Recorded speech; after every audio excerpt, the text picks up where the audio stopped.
આજે આપણે બનાવવાના છીએ ઉપવાસમાં ખાઈ શકાય એવી શક્કરિયાની ચાટ।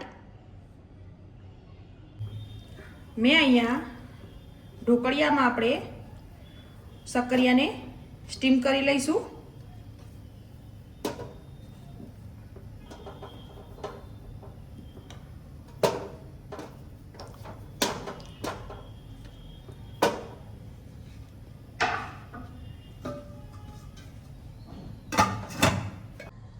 હવે આપણે શક્કરિયાને ચેક કરી લઈશું।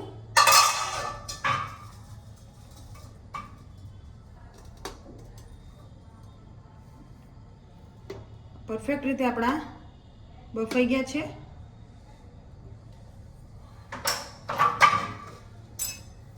હવે આપણે આને લઈ લઈશું। હવે આને આપણે છોલી લઈશું।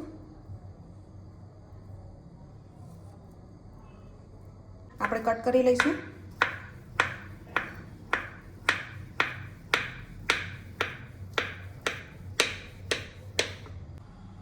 આ રીતે બધા શક્કરિયાને આપણે કટ કરી લેવાના છે।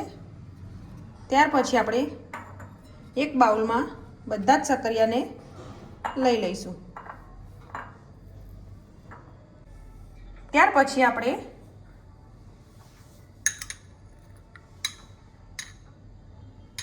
એક ચમચી જેટલું ફરાળી મીઠું લઈ લેવાનું છે।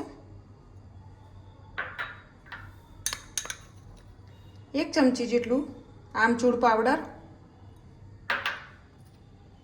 એક ચમચી જેટલું શેકેલું જીરાનો પાવડર, એક લીંબુ,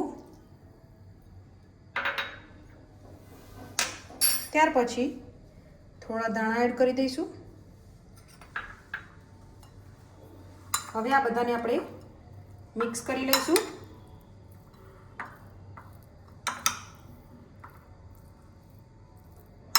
આપણી ચટપટી ચાટ શક્કરિયાની તૈયાર છે।